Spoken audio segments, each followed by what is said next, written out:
Hello and welcome to easytutsforyou.com। आज के इस वीडियो ट्यूटोरियल में हम आपको कंडीशनल ऑपरेटर के बारे में बताएंगे।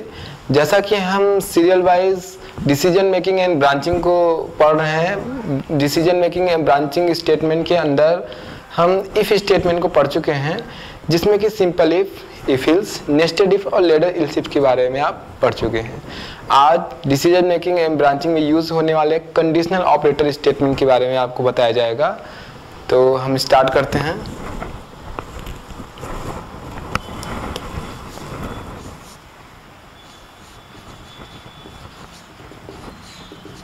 Conditional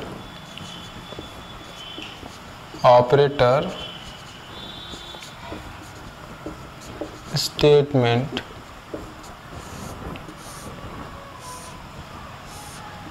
conditional operator statement conditional operator statement के सबसे पहले मैं आपको सिंटेक्स बताता हूँ, इसका यूज़ हम क्यों करते हैं। जब हमें कभी प्रोग्राम में सिंपल किसी कंडीशन के बेसिस पे ब्रांचिंग करने की आवश्यकता होती है, जिसमें सिंपल दो ही ब्रांच होते हैं, ट्रू होने के लिए एक ब्रांच और कंडीशन के फॉल्स होने पर दूसरा ब्रांच, तो हम उसके लिए इफ एल्स का भी यूज कर सकते हैं या इफ एल्स की जगह हम उसके लिए कंडीशनल ऑपरेटर स्टेटमेंट का भी यूज कर सकते हैं। इफ एल्स में इनकी लाइन ज़्यादा लंबी हो जाती है, 4 या 5 लाइनों में स्टेटमेंट पूरा होता है, जबकि आप कंडीशनल ऑपरेटर स्टेटमेंट का यूज़ करके उन लाइनों को एक लाइन पे ही यूज कर सकते हैं कंडीशन को। तो इसका जो सिंटेक्स होता है या फिर इसमें जो कंडीशनल के लिए प्रोग्राम बनाए जाते हैं उसकी लाइनें छोटी हो जाती हैं। तो सबसे पहले हम इसका सिंटेक्स समझते हैं।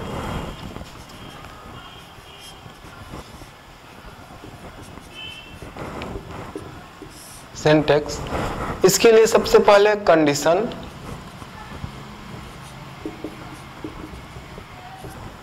और उसके बाद क्वेश्चन मार्क,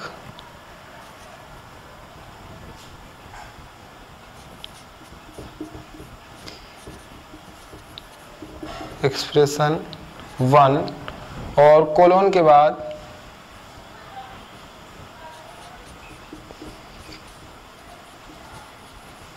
एक्सप्रेशन 2, लास्ट में सेमीकोमा। तो यहाँ पर आप देख सकते हैं कंडीशनल ऑपरेटर स्टेटमेंट का सिंटेक्स। सबसे पहले कंडीशन होता है जिसको कि हमें चेक करना होता है, ट्रू और फॉल्स।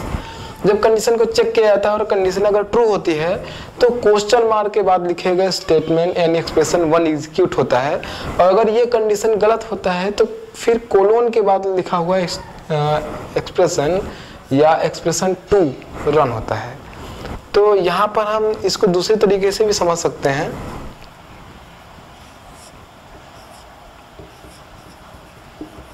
कंडीशन, और इसकी बेसिस पे अगर कंडीशन ट्रू होता है तो ये है ट्रू का ब्लॉक, मतलब कंडीशन ट्रू होने पर क्वेश्चन मार्क के बाद का ये जो ब्लॉक है वो रन होता है ट्रू, और अगर ये कंडीशन गलत होता है तो कोलोन के बाद का ब्लॉक रन होता है यानी फॉल्स। तो इस तरह से हम सिंपली कंडीशन के बेसिस पे जो ब्रांचिंग होती है, जो इफ एल्स से भी बनाया जा सकता है, उसको कंडीशनल ऑपरेटर द्वारा एक ही लाइन पर पूरा कर सकते हैं। इसके लिए एक सिंपल एग्जांपल आपको बताता हूं, जिसमें दो वैल्यूज में से एक ग्रेटर वैल्यू प्रिंट की जाएगी। यूजर द्वारा दो वैल्यू एंटर कराई जाएगी और कंडीशनल ऑपरेटर द्वारा उसमें से ये डिसीजन लिया जाएगा कि कौन सा स्टेट में कौन सा नंबर बड़ा है, और दोनों वैल्यूज जो कि यूजर ने एंटर कराए हैं उसमें से एक बड़े वैल्यू को स्क्रीन पर प्रिंट कराया जाएगा। तो हम स्टार्ट करते हैं प्रोग्राम को। प्रोग्राम को हम मेन से स्टार्ट करते हैं, जैसा कि पहले भी बता चुका हूं मैं। हम प्रोग्राम को मेन फंक्शन से स्टार्ट करते हैं। सबसे पहले यहाँ पर यूज़र से दो वैल्यूज़ एंटर करानी है जिन पे डिसीजन लेना है कि कौन सी वैल्यूज़ ग्रेटर है। उसके लिए हम सबसे पहले वेरिएबल्स को डिक्लेयर करते हैं, जो कि हम पहले भी बता चुके हैं। अगर प्रोग्राम में आपको वैल्यू स्टोर करानी है तो उसके लिए आप डेटा टाइप्स के साथ वेरिएबल को यूज़ करना पड़ता है। यहाँ पर हम इंटीजर वैल्यू यानी 0 to 9 की वैल्यूज एंटर करा रहे हैं, इसलिए डेटा टाइप इंटीजर होगा। तो यहाँ पे दो वेरिएबल बनाते हैं, इंट a, b। यहाँ पर a और b वेरिएबल का नाम है, आप इसको अपने हिसाब से रख सकते हैं। तो अब स्क्रीन को क्लियर करने के लिए clear screen CLR SCR clear screen function, उसके बाद यूज़र को एक मैसेज डिस्प्ले कराते हैं, printf enter फर्स्ट नंबर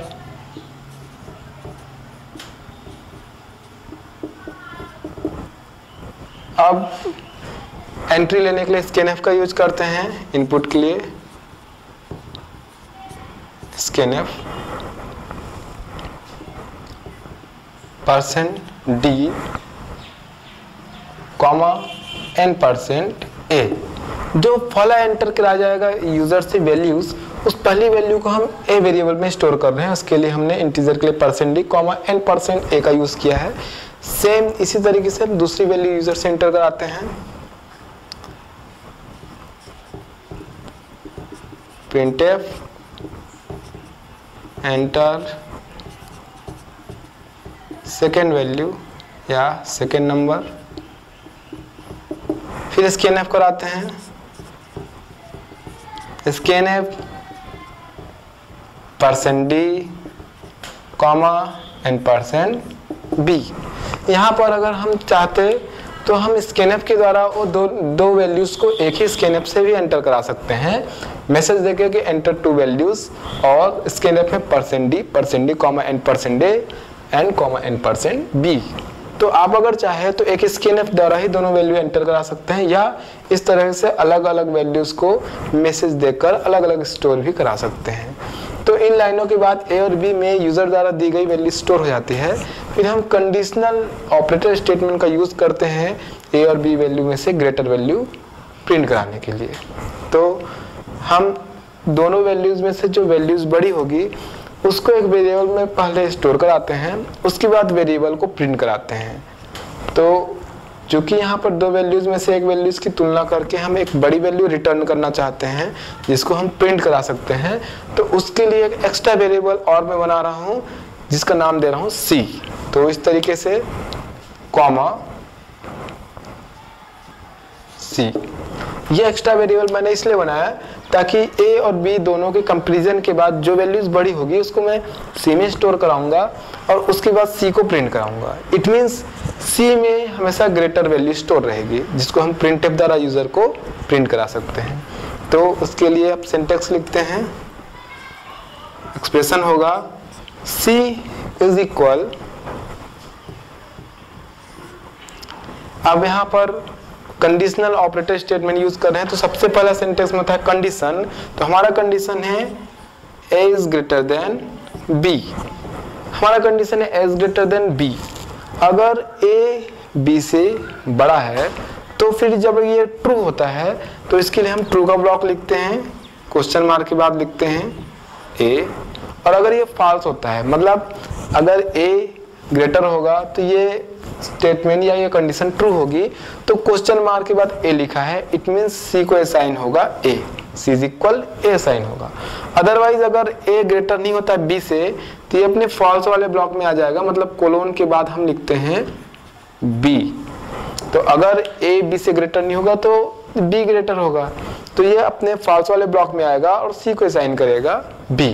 तो इस तरीके से अगर a ग्रेटर होता है तो क्वेश्चन मार्क के बाद a लिखा है, c को a असाइन होगा, और अगर b ग्रेटर होता है तो कोलोन के बाद b लिखा है तो c को b असाइन होगा। मतलब हमेशा इस कंडीशन के एग्जीक्यूशन के बाद c में a और b दोनों में से जो ग्रेटर वैल्यू होगी वह असाइन होगी। उसके बाद हम c को यूजर के लिए प्रॉम्प्ट कराते हैं, प्रिंट करा देते हैं स्क्रीन पर, printf ग्रेटर वैल्यू इज। अब यहाँ पर चूंकि जो प्रिंट होने वाली वैल्यू वो इंटीजर है तो ग्रेटर वैल्यू इज, इसके सामने वो वैल्यू प्रिंट होनी है जो कि इंटीजर है, तो उसके लिए हम कंट्रोल स्ट्रिंग का यूज करते हैं %d। जैसा कि इंटीजर वैल्यू इनपुट कराने के लिए %d का यूज हुआ है कंट्रोल स्ट्रिंग के रूप में, वैसे ही इंटीजर वैल्यू प्रिंट कराने के लिए कंट्रोल स्ट्रिंग के लिए %d का यूज हुआ है, इन्वर्टेड कॉमा क्लोज। अब जिस तरीके से स्कैनएफ में n% के साथ वेरिएबल को लिखा जाता है जहां वैल्यू स्टोर होती है, उसी तरह प्रिंटफ में अगर हमें किसी वेरिएबल की वैल्यू प्रिंट करानी है तो कॉमा करके उस वेरिएबल का नाम लिखते हैं जिसकी वैल्यू प्रिंट करानी है। यहाँ पर हम ग्रेटर वैल्यू इस %d की जगह पर c की वैल्यू प्रिंट कराना चाहते हैं, इसलिए कॉमा c।